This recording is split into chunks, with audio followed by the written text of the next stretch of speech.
secret, c'est toute une histoire, c'est un travail de longue haleine, c'est un travail qui a été réellement commencé depuis une quarantaine d'années. C'est pour cela qu'aujourd'hui on est là pour fêter ces 40 ans et un peu pour annoncer quelques événements phares que l'entreprise est en train un peu de réaliser. Donc aujourd'hui, on commence toujours par la fondatrice, on commence toujours par celle qui a créé et a eu l'idée du projet. C'est pour cela que réellement tout l'hommage pour cette dame qui est maman et dont je suis fier. C'est une dame qui a su transmettre généreusement tout son savoir-faire, tout ce qu'elle a.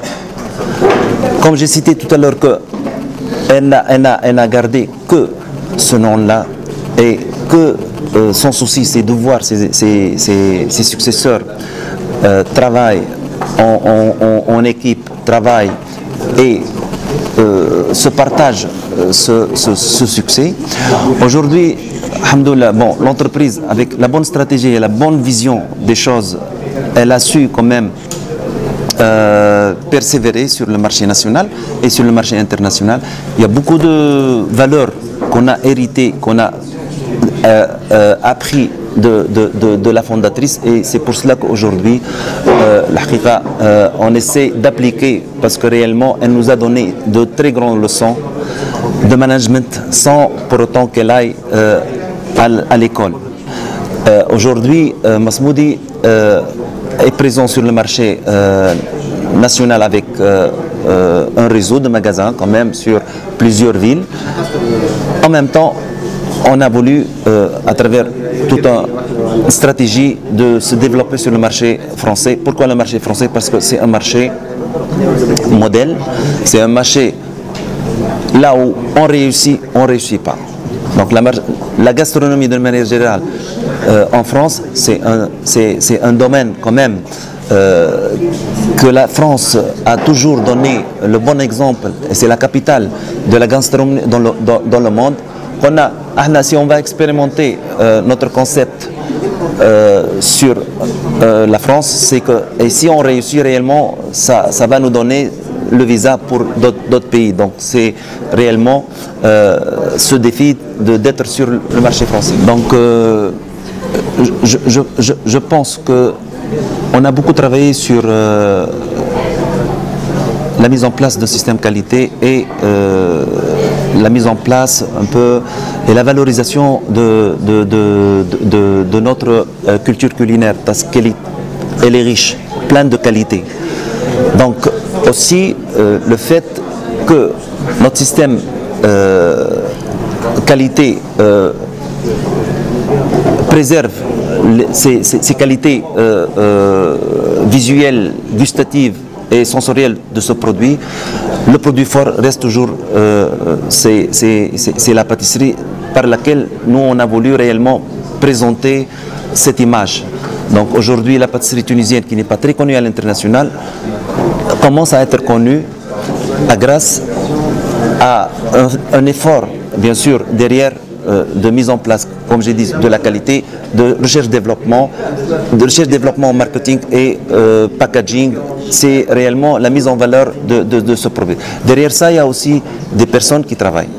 Généralement, c'est une société jeune, bien qu'on a 40 ans, mais tous les collaborateurs de l'entreprise, c'est des jeunes parce que réellement, c'est un nouveau métier. C'est un métier jeune aussi, qui réellement se veut une position à l'international et une position d'excellence. Aujourd'hui, on est sur le marché français, on était sollicité. Donc, on était quand même réactif et pas trop proactif. C'est vrai, notre réactivité, c'est par rapport à, bien sûr, tout un travail qui a été fait au préalable. Donc, on a voulu que notre produit soit positionné dans un positionnement haut de gamme, dans un circuit de distribution haut de gamme. On n'a pas voulu réellement mettre nos produits dans... On n'a pas voulu brader les produits pour ne pas dire autre chose. On n'a pas voulu mettre le produit n'importe comment. Notre entrée sur le marché n'a pas été réellement une entrée par la petite porte, on a voulu être réellement sur la France. On a commencé à promouvoir nos produits sur Lafayette Gourmet. Donc c'est Galerie Lafayette, c'est un nom qui est quand même très réputé. Et réellement, on a eu cette occasion parce que il y a toujours une histoire derrière un produit, que ce soit au niveau du logo, cette couleur qui a été créée par Gérard Caron, au niveau de notre première entrée sur le marché français à travers un coup de foudre d'un des responsables de la Galerie Lafayette qui nous a donné cet espace pour promouvoir ce produit. Donc il y a toujours une histoire, il y a un coup de foudre derrière ce produit. C'est vrai qu'aujourd'hui, pour une PME, n'a pas réellement les moyens pour se placer à l'international, serait-ce que pour faire une plateforme logistique ou pour faire des bureaux, recruter des collaborateurs et des responsables France, ça coûte énormément cher, surtout qu'on raisonne toujours en Tunisie, parce que la mise en mer, c'est une société tunisienne. Aujourd'hui, on a une étape de plus, c'est qu'on s'installe avec une société française. Donc on a créé une société française pour peut-être être reconnu vis-à-vis aux institutions françaises. Et en même temps, que ce soit les bailleurs de fonds, ou bien sûr d'essayer de mieux développer notre réseau sur la France, que ce soit à travers bien sûr le recrutement des franchisés, système franchise, ou bien avoir des magasins en propre France. Donc prochainement, comme on a fait là le magasin de Boulevard Haussmann au printemps, on a une implantation aux terrasses des ports de Marseille. Donc c'est réellement une vraie... on a exposé dans un salon spécialisé dans tout ce qui est confiserie, pâtisserie et chocolat. Donc l'ISM, c'est un grand événement qui regroupe 1500 exposants. Et on prépare notre, bien sûr, exposition, participation au salon de la franchise. C'est le plus grand salon de la franchise presque en Europe. C'est le salon Expo Franchise. Donc on a notre stand et réellement on est à côté des grands géants de la franchise, des franchiseurs internationaux. On a déjà inauguré le 25 dernier, le printemps, et on a signé dernièrement, la semaine dernière, un contrat d'occupation dans le grand centre commercial de Marseille, les terrasses du port, et on va être dos à dos avec Daloyo. Donc c'est une très grande référence. Donc aussi, on a annoncé le livre historique le plus grand cadeau de notre maman, puisque c'est pour un peu rendre hommage à notre maman. On a retracé l'histoire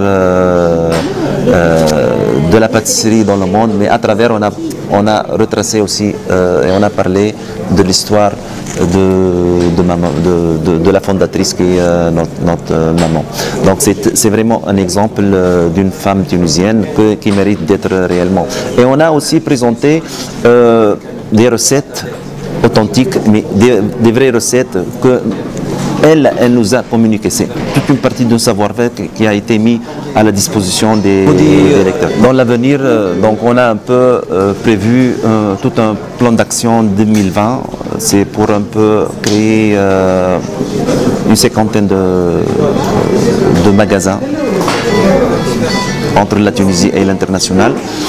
Et en même temps, le nombre de salariés va augmenter, et là c'est une fierté pour contribuer un peu dans une étape qui a besoin, notre pays a besoin de nous aujourd'hui réellement pour contribuer à la contribution dans l'économie nationale et dans la création de l'emploi. Donc on va à peu près faire une création de 600 emplois d'ici peut-être 2020, peut-être plus, mais moi c'est les prévisions, mais c'est un peu le plan d'action qu'on a présenté, d'être présent sur le Maghreb, sur l'Europe, sur les pays du Golfe et pourquoi pas sur les pays de l'Amérique du Nord.